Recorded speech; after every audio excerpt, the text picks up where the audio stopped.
नमस्कार, स्वागत है आपका संसद टीवी पर। मैं हूं मनोज वर्मा और आप देख रहे हैं हमारा खास कार्यक्रम मुद्दा आपका। मुद्दा आपका में आज हम बात करेंगे G20 शिखर सम्मेलन में प्रधानमंत्री नरेंद्र मोदी के संबोधन की। इस मुद्दे पर बात इसलिए करेंगे क्योंकि विश्व के सामने मौजूद चुनौतियों और समस्याओं को लेकर प्रधानमंत्री नरेंद्र मोदी के विचार, सुझाव और बात को दुनिया ने सुना। इंडोनेशिया के बाली में मंगलवार को G20 शिखर सम्मेलन में प्रधानमंत्री नरेंद्र मोदी ने वैश्विक स्तर पर चुनौतीपूर्ण वातावरण में शांति और विकास के साथ वैश्विक समस्याओं के समाधान की बात कही। उन्होंने जलवायु परिवर्तन से लेकर कोविड महामारी और यूक्रेन समस्या के चलते विश्व भर में बर्बाद हुई आपूर्ति श्रृंखलाओं और खाद्य ऊर्जा संकट को लेकर संयुक्त राष्ट्र की भूमिका पर भी सवाल उठाया। दुनिया की 20 बड़ी अर्थव्यवस्थाओं के राष्ट्राध्यक्षों के ये सम्मेलन ऐसे समय पर हो रहा है जब विश्व रूस यूक्रेन युद्ध, खाद्यान्न संकट और ऊर्जा संकट समेत कई गंभीर चुनौतियों का सामना कर रहा है। इस साल फरवरी में यूक्रेन पर रूस के आक्रमण के बाद पहली बार G20 देशों के सम्मेलन का आयोजन हो रहा है। भारत के प्रधानमंत्री नरेंद्र मोदी, अमेरिका के राष्ट्रपति जो बाइडेन, चीन के राष्ट्रपति शी जिनपिंग और ब्रिटेन के प्रधानमंत्री ऋषि सुनक समेत दुनिया के कई नेता इंडोनेशिया के बाली शहर में G20 शिखर सम्मेलन के लिए एकत्र हुए हैं। इसलिए मुद्दा आपका में आज हम बात वैश्विक समस्याओं और प्रधानमंत्री नरेंद्र मोदी के संबोधन की करेंगे। चर्चा करने के लिए खास मेहमान मेरे साथ इस समय जुड़े हुए हैं, मौजूद हैं। पूर्व राजदूत और अंतर्राष्ट्रीय सहयोग परिषद के अध्यक्ष वीरेंद्र गुप्ता जी हमारे साथ इस समय मौजूद हैं। वीरेंद्र जी, आपका स्वागत है संसद टीवी पर। साथ ही हम बात करेंगे लखनऊ विश्वविद्यालय के अर्थशास्त्र विभाग के प्रोफेसर अरविंद मोहन जी से। अरविंद जी, आपका भी बहुत बहुत स्वागत है। और पूर्व राजदूत स्कंद रंजन तायल जी हमारे साथ जुड़े हुए हैं, आपका भी स्वागत है। स्कंद जी, शुरुआत मैं आप ही से करूंगा। G20 देशों का बाली में ये शिखर सम्मेलन कितना महत्वपूर्ण है और प्रधानमंत्री नरेंद्र मोदी जी ने जिस तरह से अंतर्राष्ट्रीय समस्याओं का उल्लेख करते हुए पूरे विश्व को संबोधित किया है, इसके क्या मायने हैं, आप कैसे देखते हैं इसको? देखिए, इस समय जो ये 17वां G20 शिखर सम्मेलन हो रहा है, इसमें विश्व के सामने बहुत चुनौतियां हैं। कुछ पुरानी चुनौतियां तो पहले से थी ही, आर्थिक और डेवलपमेंट से संबंधित। पर यूक्रेन के और रशिया के बीच में युद्ध के बाद जो नई समस्याएं सामने आई हैं जी, उनके ऊपर प्रधानमंत्री ने बहुत ही क्लियरली अपने विचार रखे। और पूरा विश्व इस समय भारत जो कहता है उसको बहुत ध्यान से सुनता है, जी, क्योंकि आपको, हमारे सब दर्शकों को याद होगा कि जब प्रधानमंत्री ने राष्ट्रपति पुतिन से क्लियरली कहा था कि ये अब युद्ध का नहीं है, दुनिया भर में उसको कोट किया गया था। तो आज प्रधानमंत्री ने अपने वक्तव्य में कहा कि हमें कोई रास्ता ढूंढना है कि विश्व फिर से युद्ध विराम तथा कूटनीति की तरफ जाए जी, और यूक्रेन में युद्ध खत्म हो। एक चीज हो गई। दूसरा, जो एनर्जी प्राइस का ऊपर कुछ एक सीलिंग लगाने का प्रयत्न कर रहे हैं वह पाश्चात्य देश, जिससे रशिया की एनर्जी को में कुछ गतिरोध आए एनर्जी सप्लाई में, और भारत तो काफी रशिया से ले रहा है। तो प्रधानमंत्री ने बड़ा क्लियरली कहा कि कोई भी गतिरोध एनर्जी सप्लाई में नहीं आना चाहिए। उन्होंने कहा कि खाद्य और एनर्जी, फूड सिक्योरिटी की बात हो रही है, एनर्जी सिक्योरिटी की बात हो रही है, उसमें जो सप्लाई चेन्स हैं वो पहले ही तहस नहस हो चुकी हैं। उन्होंने कहा कि वो रुइंड हो चुकी हैं जी, और उसका प्रभाव सबसे अधिक किस पर पड़ता है, वो ग्लोबल साउथ पर पड़ता है। तो कहीं ना कहीं भारत एक ये अपने ऊपर एक रेस्पॉन्सिबिलिटी महसूस करता है कि भारत G20 में जो विकासशील देश हैं, जो ग्लोबल साउथ जिसको हम कहते हैं, उनका भी प्रतिनिधित्व करे और उनकी जो समस्याएं हैं उनको बहुत ही गंभीर रूप से और बहुत फोर्सफुली विश्व के पटल पर रखे। जी, और क्लाइमेट चेंज का भी उन्होंने जिक्र किया, जो तीसरी समस्या इस समय शर्म शेख में मीटिंग चल रही है। और फिर कुछ इस तरह का प्रयत्न है कि जो डेवलपिंग कंट्रीज हैं, हम लोग जो पहले अभी पीछे हैं, उनको ऊपर ज्यादा कुछ बोझ डाला जा रहा है। तो बड़ा क्लियरली कहा गया कि विकास पे कोई गतिरोध नहीं होना चाहिए, विकासशील देशों का। और हम लोग बिल्कुल तैयार हैं। भारत का भी उन्होंने जिक्र किया किस तरह 2030 तक आधी हमारी जो ऊर्जा इलेक्ट्रिसिटी है वो रिन्यूएबल सोर्सेज से होगी। पर उन्होंने कहा कि time bound and affordable finance, ठीक जी है, विकासशील देश काम करेंगे पर उसके लिए आर्थिक सहायता विकसित देशों को देनी होगी। जी बिल्कुल। अरविंद जी, इस बात को मैं भी आपसे समझना चाहता हूं, क्योंकि एक अंतर्राष्ट्रीय ऐसे मंच पर G20 शिखर सम्मेलन के मंच पर जहां पर दुनिया भर के ताकतवर देश मौजूद हों और वहां पर भारत के प्रधानमंत्री ने एक एक करके दुनिया के सामने जो समस्याएं हैं उनको गिनाया और किस तरह दुनिया को शांति और विकास के रास्ते पर ले जाना है इसका संदेश दिया। आप कैसे देखते हैं प्रधानमंत्री नरेंद्र मोदी जी की इस भूमिका को, भारत की भूमिका को आप कैसे देखते हैं? आपका क्या कहना है? देखिए, बहुत मुश्किल दौर है सारी दुनिया के लिए और हिंदुस्तान की भूमिका बहुत महत्वपूर्ण है। मैं एक एग्जांपल दूंगा आपको। 2008-9 में जब वैश्विक मंदी हुई, उस समय 2008 और 2009 का जब आप पूरे ग्लोब का चार्ट पेंट करते हैं जी तो हमें दिखाई पड़ रहा था कि यूरोजोन पूरा आपका रिसेशन में चला गया, अमेरिका में नेगेटिव ग्रोथ रेट, दुनिया के विकसित देशों में सब में negative growth rate, emerging economies में भी, रशिया में, ब्राजील में मामूली तौर पर लेकिन नेगेटिव ग्रोथ रेट, जापान में नेगेटिव ग्रोथ रेट। ये दुनिया का सच था। सिर्फ दो देश उस समय ऐसे थे, चाइना और हिंदुस्तान, जहां पॉजिटिव ग्रोथ रेट थी। और हम दो बड़े कारण थे जिसकी वजह से सारी दुनिया डीप डिप्रेशन में नहीं गई। दुनिया का ज्यादातर हिस्सा रिसेशन में गया लेकिन हम डिप्रेशन में नहीं गए। उसको बचाने के लिए एशिया की भूमिका थी, विशेष रूप से हम दो देशों की थी। जी आज स्थिति और भी ज्यादा महत्वपूर्ण हो गई है। जो दुनिया में जो इमर्जिंग चैलेंजेस हैं, जिस तरीके से अब ऑलरेडी हम शायद अगले रिसेशन के दौर में दुनिया घुस रहा है। अमेरिका का डेटा, चाइना का डेटा विशेष रूप से बहुत चैलेंजिंग दिख रहा है। सारी दुनिया मुश्किल में जा रही है। जो बात प्रधानमंत्री जी ने कही, मुझे लगता है कि बहुत अहम मुद्दा है वो। और इस G20 समिट का जो फोकस भी है वो रिकवरिंग टुगेदर है। सारी दुनिया इस मुश्किल काल से, खासतौर पे जो कोविड के बाद परिस्थितियां पैदा हुई, उससे सारी दुनिया कैसे एक साथ निकलेगी, इसी पर मूल रूप से ये समिट है। जी और इस समिट में जब तक हिंदुस्तान इस पर या हिंदुस्तान के इंटरेस्ट को प्रोटेक्ट नहीं किया जाएगा और जब तक हिंदुस्तान अपनी भूमिका पूरी तरीके से निर्वहन नहीं करेगा, सारी दुनिया के लिए रिकवरी बहुत मुश्किल होने वाली है। उसका पहला कारण यह है कि जहां तक ग्लोबल ग्रोथ का सवाल है, आने वाले समय में हिंदुस्तान का एक मेजर कंट्रीब्यूशन इस ग्लोबल ग्रोथ स्टोरी में होना पड़ेगा। बिना उसके सारी दुनिया में बिल्कुल 2008-9 जैसी पिक्चर होगी। सारी दुनिया इमर्ज करने में बहुत मुश्किल पाएगी। उस दौर में अगर आप देखें तो प्रेसिडेंट ओबामा हिंदुस्तान जब आ रहे थे तो उन्होंने अपने मीडिया से बात कही थी। पूछा गया उनसे कि आप हिंदुस्तान क्यों जा रहे हैं? उन्होंने कहा, I am going to seek market access. क्योंकि अमेरिका के लिए और यूरोप के लिए, जो बहुत मुश्किल में थे उस दौर में देश, उन सब के लिए जो रास्ता था वो हिंदुस्तान की मार्केट से होके जाता था। जी और कुछ कुछ ऐसी स्थिति अब इमर्ज होने वाली है। सारी दुनिया की जो रिकवरी का रास्ता है वो हिंदुस्तान और चाइना के बाजारों से ही हो करके जाएगा। हम दुनिया के सबसे बड़े बाजार हैं, तो बिना हमारे सबके लिए बहुत मुश्किल होने वाली है। जी जो लॉजिस्टिक्स की बात कही प्रधानमंत्री, मुझे लगता है बहुत अहम है। सारी दुनिया में लॉजिस्टिक्स डिस्टर्ब हो गई है और उसके चलते, और जिस तरीके की चाइना की क्रेडिबिलिटी है, हम वहां से सारी दुनिया आज सोर्सिंग नहीं करना चाह रही है। हिंदुस्तान की भूमिका पूरी तरीके से बदलती जा रही है। तो जी मुझे लगता है कि जिन चीजों पे फोकस करने की कोशिश प्रधानमंत्री जी ने की है, चाहे वो लॉजिस्टिक्स हो, चाहे ग्लोबल ग्रोथ स्टोरी हो, चाहे हेल्थ हो, या एनर्जी सिक्योरिटी का इशू हो, ये बहुत अहम मुद्दे हैं। जी और आने वाले समय में आप देखेंगे जिस तरीके से फ्यूल सप्लाई का चैलेंज यूरोप के लिए बना हुआ है, यूरोप की अर्थव्यवस्था आपको और वीक होती हुई दिखाई पड़ेगी। ऐसे दौर में जो कंपनसेटिंग इंटरवेंशन है वो जी हिंदुस्तान जैसी अर्थव्यवस्थाओं से आना जी होगा। बिल्कुल। वीरेंद्र जी, अगर दो इशूज की मैं बात करूं, दुनिया के सामने तमाम चुनौती हैं जिसका उल्लेख प्रधानमंत्री जी ने G20 शिखर सम्मेलन में किया, लेकिन साथ ही जो यूएन की भूमिका होनी चाहिए उस पर भी सवाल एक तरह से प्रधानमंत्री जी ने उठाया है। और G20 शिखर सम्मेलन की भूमिका कितनी महत्वपूर्ण हो सकती है इसका उल्लेख भी प्रधानमंत्री नरेंद्र मोदी जी ने किया। आप कैसे देखते हैं इन दोनों मुद्दों को? जी हाँ, ये बहुत अहम है।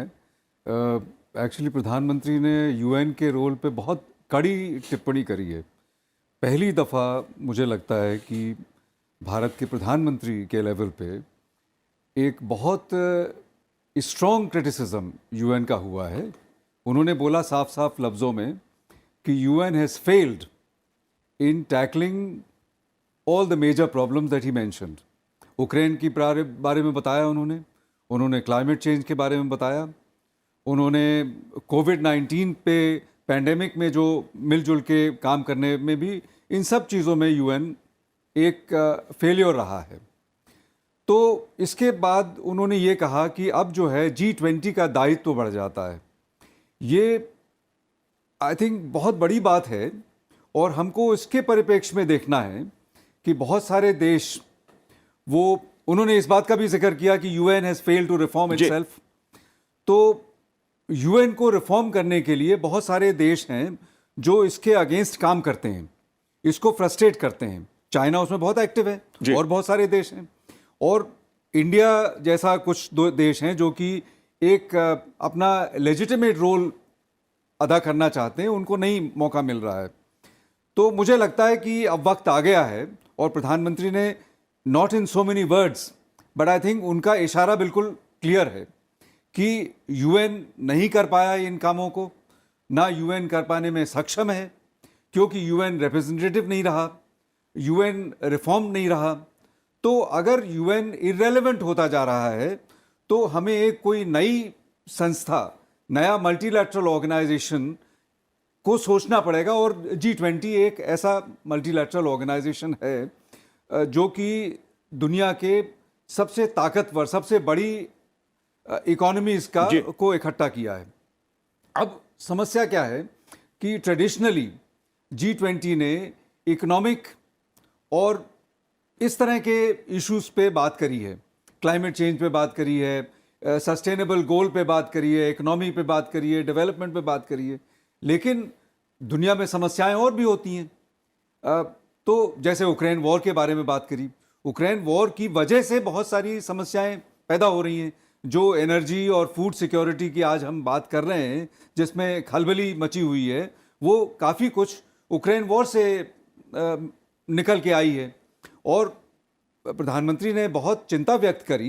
इनफैक्ट उन्होंने सेकेंड वर्ल्ड वॉर के टाइम से इसको कंपेयर किया ऑलमोस्ट, जब कहा कि सेकेंड वर्ल्ड वॉर के वक्त के बाद दुनिया के नेताओं ने, दुनिया के सारे देशों ने मिलजुल के एक दुनिया में शांति लाने के लिए काम किया। तो आज भी वही जिम्मेदारी की ज़रूरत है, क्योंकि ऑब्वियसली यूक्रेन वॉर से जो स्थिति पैदा हुई है उस पर बहुत चिंता व्यक्त हुई है।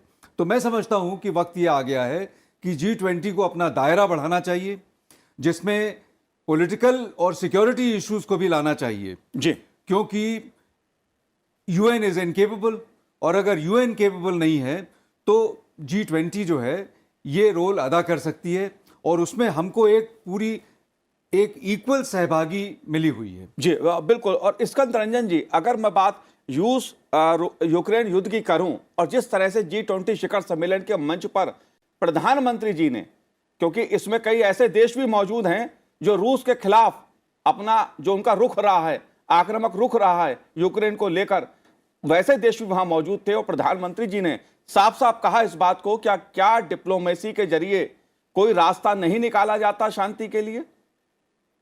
इस मुद्दे को आप कैसे देखते हैं? भारत का बिल्कुल एक क्लियर पोजीशन है कि जो रशिया ने किया वो गलत किया। हमारे जितने स्टेटमेंट्स हैं यूएनजीए में, ह्यूमन राइट्स कमीशन में, पर किसी को कंडेम करना या किसी को बुरा भला कहने से ये समस्या हल नहीं होगी जी। और बार बार ये कहा गया है कि डायलॉग और डिप्लोमेसी का रास्ता अपनाएं, और इस बार प्रधानमंत्री ने आज जो अपना भाषण दिया उसमें कहा युद्ध विराम और डिप्लोमेसी, कूटनीति, क्योंकि सबसे पहले युद्ध विराम होना चाहिए। और देखिए अब किस तरह का वहां पे जो समझौता, जो संयुक्त वक्तव्य निकलेगा, उसमें भी कुछ विवाद अवश्य होगा कि यूक्रेन का पैरा कैसे उसमें ड्राफ्ट हो, और उसमें भी भारत की बहुत अहम भूमिका रहेगी, क्योंकि रशिया के विदेश मंत्री लावरोव साहब ने कहा है कि G20 का ऐसा स्टेटमेंट तो हो नहीं सकता कि जिसमें रशिया को कंडेम किया जा सके, क्योंकि रशिया खुद G20 का सदस्य है, तो अपने को कंडेम करने का तो स्टेटमेंट वो नहीं देगा। तो इस पे काफी कूटनीति की वहां आवश्यकता है। पर मैं कहूंगा कि जो प्रधानमंत्री जो कह रहे हैं कि आगे की तरफ देखिए, कूटनीति का रास्ता अपनाइए, युद्ध विराम की तरफ जाइए। पर मेरा ये मानना है कि कुछ पाश्चात्य देश, अमेरिका वगैरह, अभी भी यूक्रेन को उकसा रहे हैं कि लड़ते रहो और युद्ध विराम की तरफ नहीं जाओ, बातचीत की तरफ नहीं जाओ। तो ये देखना होगा कि कैसे इस समस्या में आगे बढ़ा जाएगा। जी बिल्कुल वीरेन जी, ये चीज मैं आपसे भी समझना चाहता हूँ कि मुद्दा कूटनीति का है, संघर्ष विराम का है, और रूस यूक्रेन युद्ध ने एक प्रकार से दुनिया को खेमों में बांट दिया है। और प्रधानमंत्री नरेंद्र मोदी जी, भारत की जो भूमिका रही है इस पूरे मुद्दे पर, वो शांति की रही है कि संघर्ष विराम हो, कूटनीति के जरिए कोई रास्ता निकाला जाए, बातचीत के जरिए कोई रास्ता निकाला जाए। और ऐसे मंच पर जहां अमेरिकी राष्ट्रपति स्वयं मौजूद हैं और यूक्रेन को लेकर रूस के साथ उनकी तनातनी दुनिया जानती है, वहां पर जिस तरह से भारत की भूमिका रही है, प्रधानमंत्री जी की भूमिका रही है, आप कैसे देखते हैं? देखिए, भारत की जो व्यूज़ हैं शुरुआत से ही बहुत क्लियर हैं। हमने दुनिया को खेमों में बांटने का अटेम्प्ट को टोटली रिजेक्ट किया है, और हर चीज़ को आप प्रॉपरली एग्जामिन करें, कॉम्प्रहेंसिवली एग्जामिन करें। और जैसा एम्बेसडर तायल साहब ने बताया कि हमने कहा कि कोई भी चीज़ का सॉल्यूशन इस चीज़ से नहीं निकल सकता कि मिलिट्री अटैक हो और मिलिट्री इंटरवेंशन, लेकिन कूटनीति से बात करनी है और हमें हर पहलू को देखना है, हर आदमी के व्यू को देखना है। तो ये हमारा एक व्यू रहा है, और प्रधानमंत्री ने G20 के मंच में भी अपना व्यू को दोहराया। और आप इसको इसके परिप्रेक्ष्य में देखें कि G20 की प्रेसिडेंसी अब हमारे पास आने वाली है जी, और प्रधानमंत्री ने वसुधैव कुटुंबकम का नारा दोहराया है, और उन्होंने कहा है कि हमारी G20 प्रेसिडेंसी में एक ये अंडरलाइंग जो ईथोस रहेगी वो वसुधैव कुटुंबकम रहेगा। तो मैं समझता हूँ ये बहुत इम्पोर्टेंट चीज़ है, क्योंकि समझदारी से और एक ब्रॉड माइंडेड अप्रोच में हमको यूक्रेन वॉर का सॉल्यूशन और दुनिया की जो प्रॉब्लम्स हैं उसका सॉल्यूशन निकालना पड़ेगा, ना ही कि हर देश जो है अपने सेल्फ इंटरेस्ट में सिर्फ करे। ऐसा लगता है कभी कभी देख के कि वेस्टर्न कंट्रीज़ ने, खासकर अमेरिका ने, जो ये यूक्रेन वॉर में रुख अपनाया है, जिससे इसको तूल दिया है, हवा दी है, और इसमें शायद इसका कहीं बहुत टिप्पणियों में आता है, आपको भी मालूम होगा कि ये अमेरिका ने अपने सेल्फ इंटरेस्ट के लिए किया है, अमेरिका की जो मिलिट्री इंडस्ट्रियल कॉम्प्लेक्स को बढ़ावा देने के लिए किया है। तो अब मेरा ख्याल है वक्त आ गया है, जैसा प्रधानमंत्री जी ने बोला है, कि देश, जितने ताकतवर देश हैं, वो अपनी अपनी सेल्फ इंटरेस्ट को छोड़ के एक समझदारी की बात करें और दुनिया का लॉन्ग टर्म इंटरेस्ट देखें, क्योंकि अगर लड़ाई झगड़े होते रहेंगे तो दुनिया का इंटरेस्ट नहीं होगा। और इसमें जो है वो एक ब्रॉड माइंडेड अप्रोच से सबको साथ में लेके वही तरीके से हम आगे बढ़ सकते हैं। ये कह सकते हैं कि भारत को जो अध्यक्षता G20 शिखर की मिलने वाली है, उसको देखते हुए जिस तरह से भारत वैश्विक स्तर पर एक नेतृत्व करने वाला देश बन के उभर रहा है, दुनिया के सारे देश भारत की ओर देख रहे हैं, उसकी एक झलक हमको देखने को मिली है इस G20 शिखर सम्मेलन में। G20 प्रधानमंत्री ने वसुधैव कुटुंबकम का नारा लिया, खासकर अगर यूक्रेन वॉर में देखा जाए तो एक, मैं नहीं कहता कि भारत सारी प्रॉब्लम्स को सॉल्व कर पाएगा, शायद उतनी कैपेसिटी नहीं है हमारी अभी, लेकिन भारत एक रास्ता जरूर दिखा रहा है जी, कि इस रास्ते पे ही चल के जो है आप उसका जो है समझौता कर सकते हैं, डायलॉग से करें, कूटनीति से करें। और ये महत्वपूर्ण पॉइंट है, क्योंकि इस दृष्टि से महत्वपूर्ण है कि एक तरफ रूस और चीन खड़े हैं, दूसरी तरफ अमेरिका, ब्रिटेन और ऐसे देश खड़े हैं, यूक्रेन के पक्ष में खड़े हैं। दुनिया के सामने यह खेमाबंदी है, और ऐसे में भारत वैश्विक स्तर पर शांति और विकास के साथ दुनिया को आगे लेके चलना चाह रहा है, और यही संदेश प्रधानमंत्री नरेंद्र मोदी जी का इस सम्मेलन में था। लेकिन आर्थिक मुद्दा दुनिया के लिए एक बड़ी चुनौती है अरविंद जी, खासतौर से अगर खाद्यान्न संकट की बात मैं करूं, ऊर्जा संकट की बात की जाए, दुनिया के सामने दो बड़ी चुनौती। आप कैसे देखते हैं, क्या कोई रास्ता इस शिखर सम्मेलन से निकलेगा? आपको निकलता हुआ दिख रहा है? देखिए, रास्ते पर जो चर्चा है वो प्रधानमंत्री जी ने शुरू कर दी है। जी जो बात रेफरेंस आया है 1945 या सेकेंड वर्ल्ड वॉर के बाद, जिस तरीके से नया वर्ल्ड ऑर्डर आया और नया इकोनॉमिक ऑर्डर आया, निश्चित तौर पे तब से अब तक दुनिया बदल चुकी है। सबसे बड़ा बदलाव है कि जो पूरा फाइनेंशियल सिस्टम है वो पूरी तरीके से आगे बढ़ गया है। जो टेक्नोलॉजी है, चाहे वो फाइनेंशियल टेक्नोलॉजी हो या किसी भी फील्ड की टेक्नोलॉजी हो, वो बिल्कुल अलग पहुंच गई। दुनिया इतनी नजदीक आ गई है इंटरनेट इत्यादि की वजह से। पूरा परिपेक्ष आज की तारीख में, चाहे वो इकोनॉमिक हो, चाहे फूड सिक्योरिटी हो, चाहे जियो पॉलिटिकल हो, पूरी तरीके से बदल चुका है। और जो हमारा वर्ल्ड ऑर्डर हमने 1940 के दशक में क्रिएट किया था, वो वर्ल्ड ऑर्डर अब सक्षम नहीं रह गया है इस तमाम समस्याओं को हैंडल करने में। और इसी बात पर प्रधानमंत्री जी ने इंडिकेट किया है। अब जिस तरीके की भागीदारी, आज जो बात मैंने पहले कही थी, जिस तरीके से इमरजेंस है हिंदुस्तान और चाइना का, जी उसको आप इग्नोर नहीं कर सकते। एक टेक्टोनिक शिफ्ट एशिया की तरफ हो चुका है, विशेष रूप से हिंदुस्तान और चाइना की ओर हो चुका है। आपको इस ग्लोबल रियलिटी को अब रियलाइज करना होगा, और इसी बात पर प्रधानमंत्री जी इंडिकेट करने की कोशिश कर रहे हैं कि अब समय आ गया है। अगर आप बदलेंगे नहीं, सिर्फ संस्थाएं दुनिया को नहीं चलाएंगी। अगर ये संस्थाएं इरेलीवेंट हो जाएंगी, दुनिया अपने रास्ते पर चलेगी। बेहतर ये होगा कि हम एक नए इकोनॉमिक ऑर्डर को सामने लेकर के आए, और उस नए इकोनॉमिक ऑर्डर में जो आवश्यकता है, जैसे फूड सिक्योरिटी की आपने बात की, जी मुझे लगता है हिंदुस्तान के लिए एक बहुत बड़ी अपॉर्चुनिटी है। हम अमेरिका के साथ दुनिया के सबसे बड़े, जो कैपेसिटी की टर्म्स में अगर देखा जाए, अमेरिका और हिंदुस्तान, जिस तरीके की एग्रीकल्चर पोटेंशियल हमारे पास है, दुनिया में किसी के पास नहीं है। हिंदुस्तान की जो कैपेसिटी है प्रोड्यूस करने की, हम उसको अभी बहुत अंडर प्रोडक्शन है। अब उत्तर प्रदेश जैसे स्टेट को देखें, जो हमारे फूड बाउल का सबसे बड़ा हिस्सा है, यहाँ की प्रोडक्टिविटी हम कैसे बढ़ा सकते हैं, ग्लोबल मार्केट से हम कैसे लिंक कर सकते हैं, और उसके लिए जो लॉजिस्टिक्स लाइन की बात प्रधानमंत्री जी ने की है, जिसकी तैयारी हिंदुस्तान ऑलरेडी कर रहा है। जी जिस तरीके से तरह तरह के एक्सप्रेसवेज कुछ समय पे आपने बनते देखे हैं, हम हिंदुस्तान के को दुनिया के बाजारों से और हिंदुस्तान के बाजारों से कनेक्ट करते चले जा रहे हैं। अब अगर लॉजिस्टिक्स लाइंस जैसी चीज को आप एड्रेस नहीं करेंगे, तो दुनिया के सामने ये जो चुनौती है और आने वाली जो अननोन चुनौतियां हैं, हम उसको एडिक्वेटली एड्रेस नहीं कर पाएंगे। मुझे लगता है समय आ गया है। जी बिल्कुल। स्कंद रंजन जी, एक महत्वपूर्ण मुद्दा कर रहे हैं, एक ऑर्डर की जरूरत है। उस इकोनॉमिक ऑर्डर में जैसे दूसरे साथियों ने बात कही कि हमको सबको साथ लेकर के और बराबरी से चलना पड़ेगा। अगर यूएन रिलेवेंट हो रहा है, तो एक नए इकोनॉमिक ऑर्डर में या तो यूएन रिफॉर्म होगा या नया ऑर्डर बनेगा। बेहतर होगा कि हम आज रियलाइज कर लें, बजाय इसके कि हर देश अपने रास्ते पर चलने लगे और इस तरीके के इकोनॉमिक ब्लॉक्स दुनिया के डेवलपमेंट को रोकते चले जाएं, बाधित करते रहे। जी बिल्कुल। आर्थिक पक्ष भी एक बहुत महत्वपूर्ण मुद्दा है G20 शिखर सम्मेलन का। लेकिन स्कंद रंजन जी, मैं आपसे ये जानना चाहता हूं कि भारत को G20 की अध्यक्षता मिल रही है, आप कैसे देखते हैं आगे का जो भूमिका भारत की रहने वाली है? जो वैश्विक ऑर्डर की, जिस वैश्विक ऑर्डर की बात हो रही है, आप उसको कैसे देखते हैं?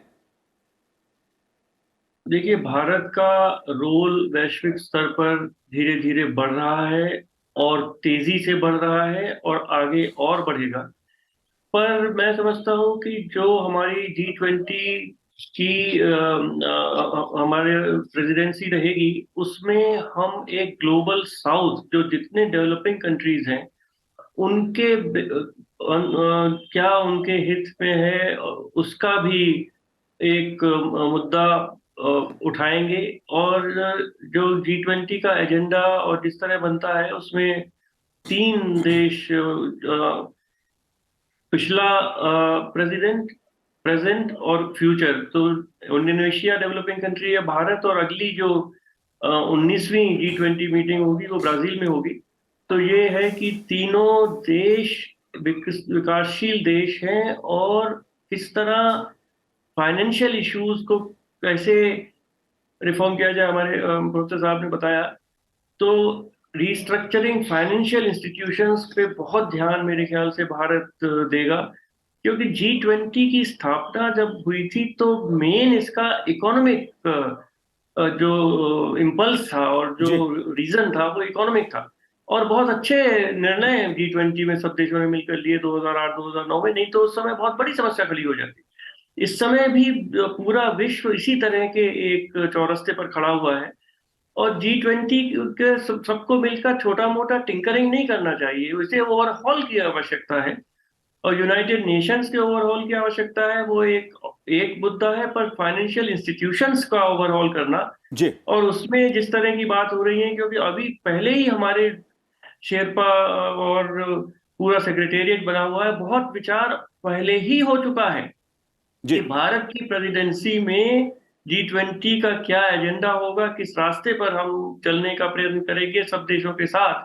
और उसमें रिफॉर्म ऑफ फाइनेंशियल इंस्टीट्यूशंस बहुत बड़ा मुद्दा है, और डिजिटल ट्रांसफॉर्मेशन की, अगर विकासशील देशों को आगे बढ़ना है तो डिजिटल किस तरह, पूरा जिस तरह भारत ने प्रगति की है, 400 मिलियन नए अकाउंट, और जिस तरह हम आधार कार्ड, कि ये सब पूरे विश्व में सबको मिले, जी और कोई उसमें रॉयल्टी वगैरह की बात नहीं है। ये देखिए भारत का बहुत बड़ा एक योगदान है जी कि जो भी टेक्नोलॉजी हमने डेवलप की है वो हम पूरे विश्व को फ्री देने के लिए तैयार हैं। ये एक बहुत बड़ा एक हम मॉडल विश्व जी के सामने और स्थापित कर रहे हैं। प्रधानमंत्री जी ने अपने संबोधन में इसका उल्लेख भी किया कि भारत की अर्थव्यवस्था किस तेजी के साथ बढ़ रही है और संकट काल में भी, महामारी के काल में भी भारत ने कैसे दुनिया की मदद की है, दूसरे देशों की मदद की है। लेकिन एक बड़ा महत्वपूर्ण मुद्दा है ताइवान का, संक्षेप में, क्योंकि चीन का जो रुख रहा है उसको लेकर वो भी दुनिया में चर्चा का विषय रहा है।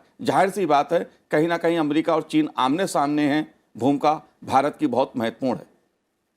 मैं नहीं समझता ताइवान में हमारा कोई खास महत्वपूर्ण भूमिका नहीं है। जी हम वन चाइना पॉलिसी को मानते हैं, लेकिन उसके साथ साथ में वो G20 का मुद्दा नहीं है। जी हमें ताइवान से इकोनॉमिक रिलेशंस हैं और उसको हमें चाइना से डर के रोकना नहीं चाहिए, जी बल्कि जो हमारे ताइवान से रिलेशंस हैं उसको हमें चाइना के अगेंस्ट एक लेवरेज की तरह से इस्तेमाल करना चाहिए। वैसे भी ताइवान से रिलेशंस करके हमारे लिए इकोनॉमिक फ़ायदा है, सेमीकंडक्टर्स में और बहुत सारे एरियाज़ में ताइवान का बहुत बड़ा रोल है। जी तो ताइवान के सिलसिले में तो ये बात हुई। जी जी बिल्कुल। ये मुद्दा मैंने इसलिए समझना चाहा क्योंकि चीन के राष्ट्रपति शी जिनपिंग साहब ने इसी शिखर सम्मेलन में ताइवान का राग अलापा है।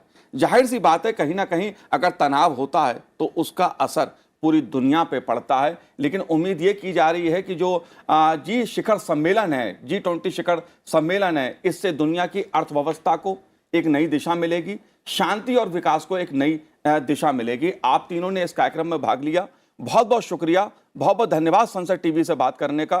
तो इस कार्यक्रम में इतना ही, मुझे दीजिए आज्ञा, नमस्कार।